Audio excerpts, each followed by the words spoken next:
Buenos días, muchas gracias por la invitación, en especial al maestro Hoffman, al doctor Pérez Calatayud y a Raúl Carrillo con su entusiasmo que siempre hace patente. Realmente la hemorragia obstétrica es un sensor importante y ha sido histórico a lo largo de la humanidad.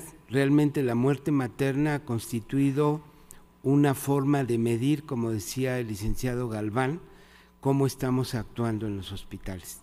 La muerte materna, históricamente, junto con la hemorragia, con la preeclampsia y con la sepsis, ha constituido el paradigma de este fenómeno universal. Y bueno, precisamente este programa de PBM encaja perfectamente para que los médicos que estamos en diferentes instituciones, como puede ser el Hospital General de México, el Hospital Mónica Preteline, como dos prototipos de atención en nuestro país, vemos cómo tienen resultados contundentes. Realmente el nacimiento es un acontecimiento biológico y social que entraña madurez y responsabilidad no solo de la pareja protagonista, sino de la sociedad. Y aquí en esta sociedad incluye el equipo médico, la organización hospitalaria, los procesos y, dicho sea de paso, un programa como este de PBM. La muerte materna está representada por múltiples factores y como ejemplo es la hemorragia. La hemorragia, que pareciera históricamente que es una situación que no es de gran relevancia, es todo lo contrario. Una mujer con una hemorragia en el primer trimestre, en el segundo, en el tercero, puede denotar una labilidad y una vulnerabilidad que la puede llevar a la muerte. Y la puede llevar a la muerte en minutos, porque compromete no solamente el espacio intervelloso y la relación feto-materna, sino tiene una repercusión multisistémica. 50% de las mujeres mueren en el transcurso de las 24 horas en el que se señaló o se desarrolló la hemorragia. Tan es así que el concepto actual de hemorragia obstétrica masiva se puede conceptualizar como 150 mililitros por minuto, y solo para recordar que una mujer en trabajo de parto en la sala de labor o en quirófano puede sangrar 500 o 600 mililitros, que es el flujo uterino por minuto, y si el médico, el equipo de salud que la está atendiendo no actúa rápido y puntualmente, esta mujer en unos minutos va a estar chocada y en otros tantos puede estar muerta.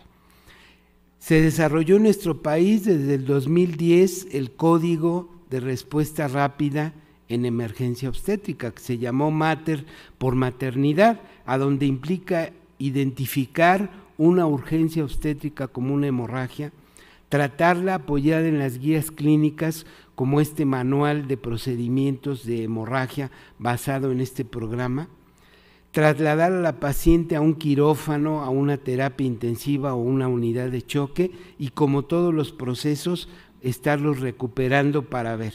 ¿Por qué la paciente obstétrica es tan vulnerable? Porque la hemorragia se puede presentar en los 3 trimestres del embarazo. No hay embarazo sin riesgo. Toda mujer que se embaraza tiene el riesgo de sangrar y por ende de tener riesgo de muerte. Desde una mujer que aborta, una que tiene un ectópico, hasta una mujer que tiene un percretismo, que ahora se ha incrementado importantemente y que requiere todo el apoyo multidisciplinario. Y el puerperio, la paciente debe pasar a una sala de hospitalización, una sala de recuperación para vigilarse, porque la causa número 1 de sangrado es el puerperio inmediato por atonía o hipotonía uterina. Y entonces, si no la estamos vigilando y no actuamos consecuentemente rápido, pues va a tener efectos deleterios importantes. ¿Qué repercusión tiene el sangrado masivo en una paciente, cualquiera que sea la causa? Va a repercutir en 2 grandes aspectos. En el aspecto hemodinámico, se va a chocar cuando pierde el 40% del volumen circulante o más, y esto la pone en situación hemodinámica muy grave con repercusión multisistémica. pero además tiene un impacto simultáneo en el mecanismo de la coagulación y de la fibrinólisis. Cuando la mujer sangra masivamente, activa rápidamente mecanismos hemostáticos procoagulantes, pero también vía de la calicreína actúa y activa rápidamente la vía de la fibrinólisis. Por eso hemos aprendido, y este programa nos ha llevado de la mano a entender que tenemos que hacer 3 acciones en la paciente. Entrenar a los médicos jóvenes en maniobras quirúrgicas, hemostáticas, rápidas y efectivas. Tratar a estas pacientes con el equipo encabezado por los internistas o los intensivistas para dar un apoyo hemodinámico y restablecer una perfusión multiorgánica en diferentes territorios. Y tercero, manejar la coagulopatía. Y manejar coagulopatía implica entender el mecanismo hemostático y entender el mecanismo fibrinolítico. Por eso está establecido que hay que cerrar la llave, hay que estabilizar al paciente y hay que corregir la coagulopatía que tiene o evitar que esta coagulopatía se precipite con todo lo que hemos aprendido a través de estas charlas. Por eso es que ven que hay una serie de maniobras, tanto quirúrgicas como farmacológicas, para poder atender a estas pacientes. Y los 3 aspectos importantes, que es la cirugía, por supuesto, todos los procedimientos quirúrgicos, los fármacos para restablecer la hemostasia en el paciente y tratar la coagulación. Y todo esto lo tenemos que hacer simultáneamente en la paciente. Por esto estos médicos se deben entrenar en hospitales guiados por profesores que entiendan la patología y lo aprendan simultáneamente para que en un momento dado ellos lo puedan resolver rápidamente. Habíamos dicho que la hemorragia, como lo dice la Organización Mundial de la Salud, en forma muy general se habla de 500 o 1000 mililitros en un parto o una cesárea, pero recuerden que esto es relativo, es una forma de verlo, porque tenemos mujeres de 38 kilos y tenemos mujeres de 120 kilos que están teniendo un evento obstétrico, y no es lo mismo 500 o 1000 mililitros en un peso o en otro. Entonces tenemos que tomarlo en cuenta para saber qué es lo que tenemos que hacer. Por eso es que la experiencia sigue siendo importante. Esta diapositiva del doctor Pérez Calatayud, donde dice que la mujer obstétrica no tiene palabra, porque una mujer clínicamente sana que llevó un control prenatal, en unos minutos se convierte en una tragedia y en lo que llamamos una pesadilla roja, porque la paciente empieza a sangrar porque se desprende la placenta, porque se rompe el útero, porque se desgarró la comisura cuando se está atendiendo, y en unos minutos se convierte en un problema que tenemos que resolver rápidamente. Y además son pacientes que pueden ser sanas y que son de bajo riesgo, o pacientes vulnerables porque tienen patología previa o concomitante que las hace de mayor factibilidad para esto. Y también tenemos pacientes bien controladas con un control prenatal institucional, o pacientes que nunca las ha revisado ningún médico y llegan a atender su evento obstétrico. El paradigma de la coagulopatía, como lo conocemos todos a través de la cadena de McFarland, que nos sirve para entender que hay una forma intrínseca y extrínseca y que éstas constituyen una vía común a donde se activa la protrombina para convertirse en una proteína que coagula y que convierte el fibrinógeno en fibrina. Pero este modelo se concretó con el modelo celular de la coagulación, a donde tenemos que entender que no es lo mismo que in vitro estemos estudiando la coagulación en el laboratorio o en el paciente. También es importante que, aunque hemos contado desde los años 30 con las pruebas de coagulación clásicas, como la prueba de Quick, el tiempo de protrombina muy famoso, pero ahora estas pruebas empiezan a ser cambiantes, porque tenemos tromboelastómetros que son una fotografía instantánea de la coagulación y de la fibrinólisis. Entonces tenemos que migrar también, y este programa nos permite entender que no es lo mismo tomar una muestra mandarla al laboratorio y esperar en el mejor de los casos 1 hora después que nos den el resultado, y cuando tenemos ese resultado, el mecanismo de coagulación y de fibrinolisis de esa paciente ya no es como lo están reportando, porque ha seguido sangrando y la situación ha cambiado. Si tenemos un tromboelastómetro y medimos con una fotografía instantánea ese instante, vamos a ver exactamente cómo está la paciente, y por eso es que tenemos que migrar también y tener disponibilidad de esta nueva tecnología. Sin embargo, estos modelos siguen siendo útiles. ¿Por qué? Porque nos permiten entender cómo actúan los anticoagulantes, cómo actúan los antifibrinolíticos, que ha sido un punto clave en el desarrollo de estas pacientes, que una paciente que sangra tenemos que actuar hemostática quirúrgicamente, tenemos que mantener volumen y perfusión, tenemos que corregir coagulación con fibrinógeno, complejo protrombínico, crioprecipitados, plasma, lo que tengamos, pero tenemos que actuar y poner un antifibrinolítico. Tenemos que evitar que esta paciente migre y ahora tenga un sangrado pernicioso, porque no solamente se diluyó y se consumieron los factores, sino esos poquitos factores y esa poca fibrina se está lisando por efecto antifibrinolítico.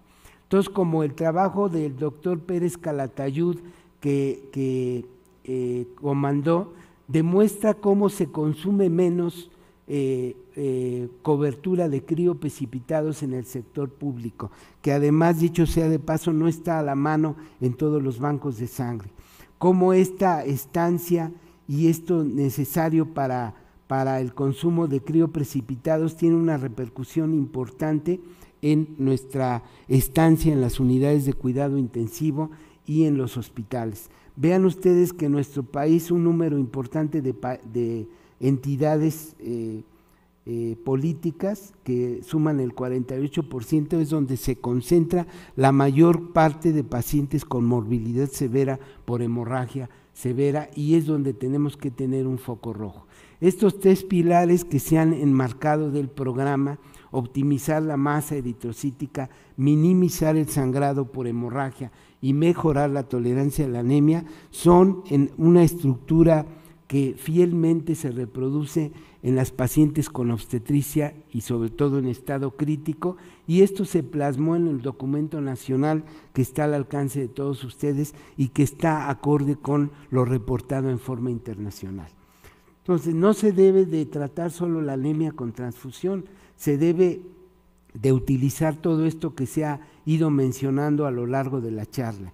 La guía pone a disposición del personal tanto de primero, segundo y tercer nivel todas estas funciones que tienen como meta contribuir a que los servicios de salud tengan acciones preventivas en el riesgo de sangrado posparto o hemorragia posparto, contribuir a estandarizar el proceso de diagnóstico y contribuir a que los servicios de salud implementen intervenciones tempranas y adecuadas para el tratamiento de estas situaciones.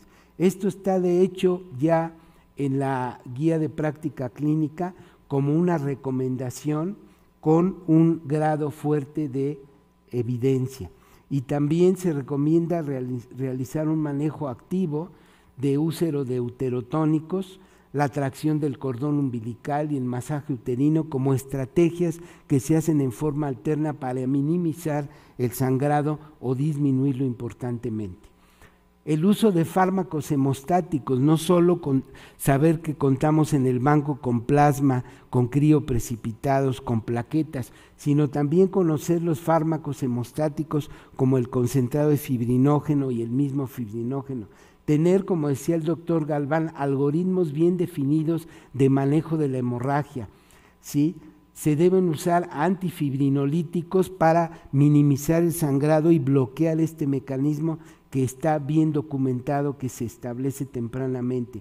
Utilizar algoritmos de coagulopatía bajo el principio de tratar primero lo que mata primero, y lo que mata primero es el trastorno hemostático de coagulopatía.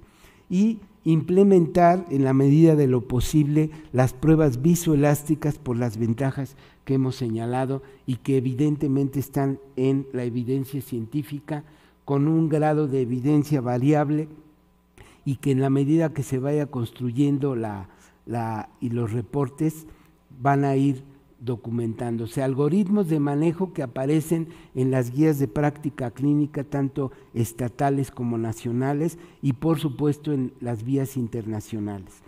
El tromboelastómetro que está determinando una agilidad para tomar decisiones importantes. Decía el doctor Galván que si nosotros tenemos algoritmos de manejo, vamos a tomar decisiones puntuales, y la decisión es un fenómeno que implica una integridad neurológica para hacer las cosas adecuadamente y en el tiempo oportuno. Entonces, el tromboelastómetro, a través de los sistemas como el EXTEM, el FIBTEM, nos permite hacer mediciones rápidas y tomar una instantánea de cómo está la coagulación y cómo está la fibrinolisis de nuestros pacientes. Tenemos que migrar de la forma clásica de las pruebas de coagulación a las formas dinámicas de tromboelastometría.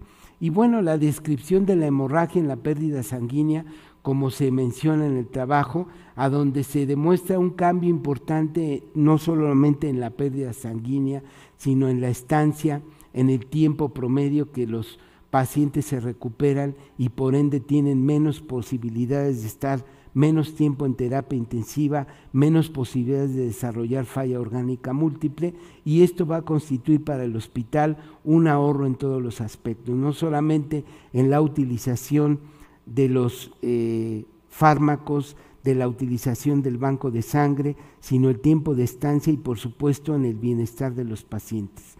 Toda esta situación clínica está esbozada en diferentes algoritmos nacionales e internacionales y nos permite precisamente asegurar que este programa, que una vez que se generalice, va a contribuir a que los servicios de salud establezcan acciones preventivas para disminuir el riesgo, contribuir a estandarizar estos procesos y contribuir a implementar estas intervenciones adecuadas en un mínimo de tiempo para asegurar que los programas de PBM junto con los 3 pilares tengan un enorme potencial en la disminución de la muerte materna. Recuérdense nada más que en nuestro país, históricamente, la muerte materna a principios de los 90 representaba 90 por 100,000 nacidos vivos. Antes de esta pandemia de COVID, teníamos ya en el Seguro Social 24 por 100,000 nacidos vivos, y el COVID representó la causa número de muerte.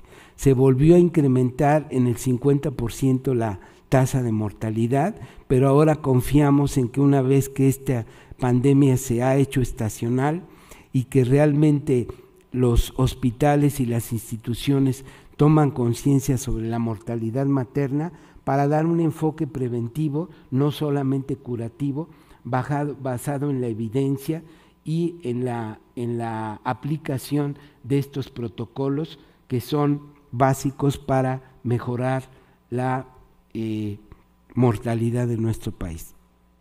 A pesar de estos esfuerzos, todavía comparativamente seguimos teniendo una alta mortalidad en nuestro país.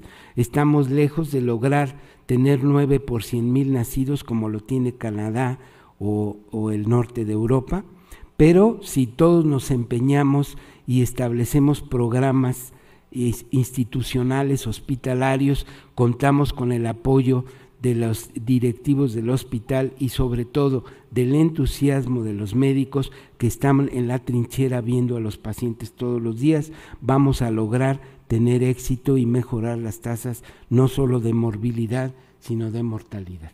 Muchas gracias.